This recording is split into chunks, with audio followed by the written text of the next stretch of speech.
계속해서 현실과 계산을 넘는 기적이 필요하다는 제목으로 네 번째 말씀을 전하겠습니다. 기적의 정의는 불가능한 일이 아니라 전능하신 하나님께서 내 인생에 개입하시고 우리를 도와주시는 일입니다. 기적과 하나님의 도우심 같은 말이에요. 사람 입장에서는 안 되는 일이지 하나님은 얼마든지 하고도 남으십니다. 올 한 해 마지막 날 새벽 기도에 다시 한번 하나님의 도우심을 간구합니다.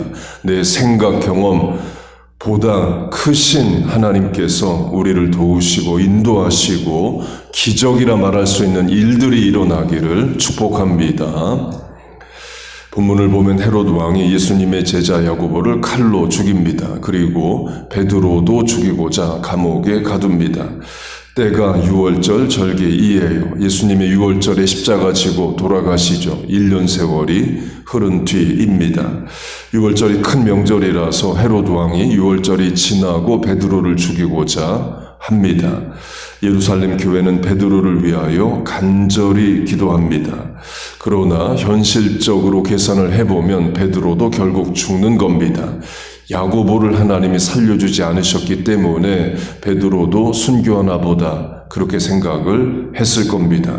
그러나 교회는 소망을 품고 하나님께 간절히 간구합니다. 심지어 안 믿어져도 기도해요. 근거는 결국 베드로 살아나옵니다. 그래서 기도하는 곳으로 갔을 때에 사람들이 안 믿습니다. 베드로 살아온 것을 먼저 본 로데라는 여자아이가 베드로 살았다 말을 하자 너 미쳤냐? 기도하는 사람들이 그런 반응을 합니다. 안 믿어진다는 거죠. 그러나 베드로 살려달라고 기도는 간절히 하는 거예요. 그 말은 기도의 결과를 하나님께 맡기고 나는 내가 해야 할 일을 한다는 겁니다. 그게 하나님을 소망하고 기도하는 일입니다. 안 믿어져도 기도하는 겁니다. 내 생각이 안 될 것 같은 뿐이지 하나님은 얼마든지 하고도 남으셔요. 내 생각만큼 인간의 경험만큼 기도하는 것이 불신앙입니다. 전능하신 하나님을 믿고 생각보다 경험보다 크게 기도하는 것이 신앙이에요. 우리의 기도가 생각보다 현실보다 크고 하나님의 응답도 내 생각보다 현실보다 크실 줄 믿습니다. 그렇게 교회가 베드로를 살려달라 기도합니다. 그리고 기적이 일어납니다. 하나님이 천사를 보내서 감옥에 있는 베드로를 빼내셔요. 본문 뒤를 보면 베드로가 환상을 보는가 하니라로 베드로 자신도 이게 현실인지 그 당시에는 깨닫지를 못합니다. 나중에 정신이 들어 깨달아요. 기적을 경험한 거죠. 사람의 힘으로 할 수 없는 일을 하나님이 기적의 방법으로 행하여 주신 겁니다. 그리고 또 다른 기적이 있습니다. 죽음을 대하는 베드로의 마음 상태입니다. 헤롯 왕이 야고보를 이미 죽였습니다. 베드로도 죽이려고 감옥에 가뒀습니다. 그 말은 시간 문제지 베드로는 죽는다 입니다. 이때 베드로는 죽음을 두려워하지 않는 모습을 보입니다. 본문 아래를 보면 베드로가 잡니다. 그것도 깊이 자요. 천사가 심히 밝은 빛으로 나타났을 때에도 깨지 않고 잡니다. 우리식으로 하면 밤에 자는데 갑자기 불을 켜면 깰 수 있죠. 베드로는 계속 자요. 그래서 천사가 베드로의 옆구리를 치고 급히 일어나라는 말까지 합니다. 신체적 접촉과 더불어서 귀에 들리는 소리까지 해서 깨웁니다. 성경에 천사와 물리적으로 접촉해 본 사람 몇 없습니다. 소돔성을 사는 롯이 천사의 손을 잡아 봅니다. 천사가 롯의 가족의 손을 잡아서 이끌어내죠. 그리고 천사가 베드로의 옆구리를 치는 접촉을 합니다. 강조점은 죽음을 앞둔 베드로의 마음이에요. 평안합니다. 찬송가로 하면 살든지 죽든지 뜻대로 하소서이에요. 그러나 1년 전 6월절에는 안 그랬습니다. 1년 전 6월절에 예수님 십자가 죽으실 때는 죽음이 두려워서 예수님을 부인하고 세 번째 부인할 때는 저주까지 합니다. 그러나 1년 세월 지난 6월절 본문에서 베드로는 죽음을 두려워하지 않아요. 감옥에서 잔다가 그걸 말합니다. 이것이 우리에게 필요한 기적입니다. 감옥에서 나가는 것도 기적이지만 감옥 안에서도 내 마음, 심령, 생각이 평안히 지켜지는 것도 하나님의 도우심이고 기적입니다. 문제가 해결된 뒤에 마음, 생각 지켜지는 것은 쉽습니다. 문제, 질병, 고통, 실패, 좌절 중에서 마음 판단, 심령이 지켜지는 것은 어려운 일이에요. 그러나 그게 되는 게 기적이라는 겁니다. 원래 베드로는 그게 안 됐습니다. 죽음이 두려워서 예수님을 부인하고 저주했어요. 그러나 이제 그게 됩니다. 예수님을 위해 죽어야 된다면 기꺼이 죽을 것을 각오하고 순교를 작정합니다.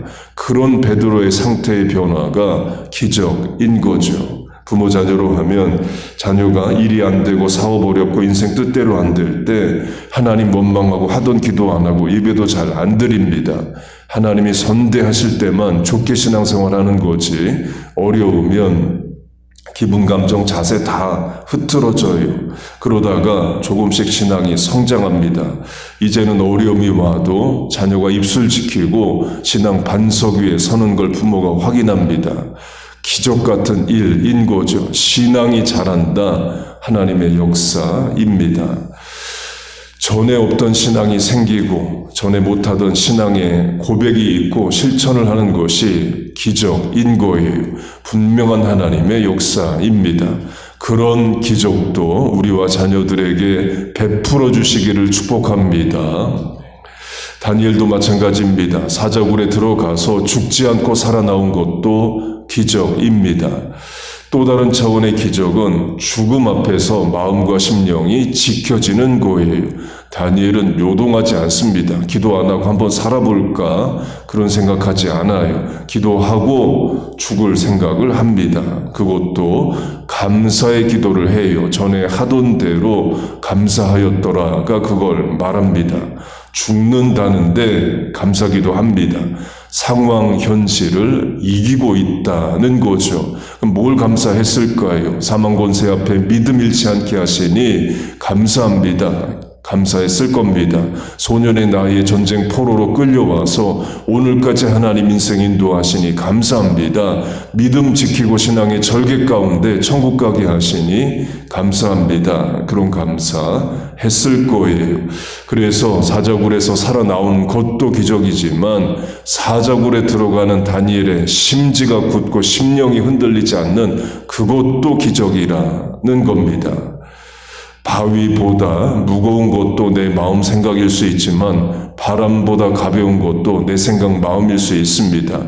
마귀가 가룟 유다의 마음에 예수를 팔 생각을 넣었더라. 마음과 생각 지켜지지 않으면 마귀 역사합니다. 무릇 지킬 만한 것보다 내 마음을 지키라. 그래서 우리의 마음 생각 지켜지는 것만한 기적도 없어요. 하나님이 베드로에게 천사를 보내주신 것처럼 다니엘에게도 천사를 보내주십니다. 내가 믿는 하나님이 천사를 보내 사자의 입을 막으셨다. 다니엘은 고백합니다. 그렇게 베드로는 1년 전에 죽음이 두려워 예수님을 부인했던 사람이었지만 1년 지난 본문에서는 사망 권세를 이기는 담대함을 보여줍니다. 그 1년 동안 신앙이 성장한 거죠. 우리로 적용하면 올해 마지막 날 새벽 기도를 이렇게 드립니다. 올해 시작 1월 1일에서 우리의 신앙 분명 성장하고 자랐습니다. 그렇게 허락하신 하나님을 찬송합니다. 그리고 내년에는 또 내년의 성장과 은혜를 소망해요.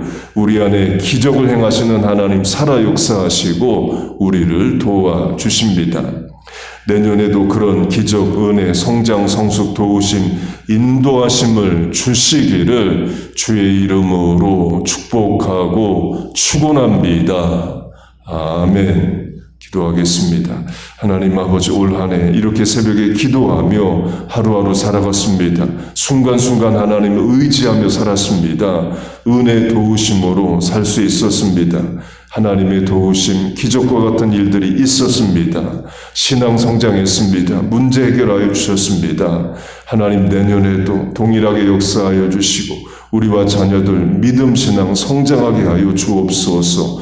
환난, 핍박, 어려움, 문제, 난제들 하나님의 도우심으로 이겨나가게 하여 주옵소서. 믿음이 자라는 생각과 마음이 지켜지는 역사가 있게 하여 주옵소서. 기도하는 것들 하나님 긍휼히 여기시고 응답하시옵소서. 새롭게 하시는 한 해의 시온의 대로 열리게 하여 주시옵소서.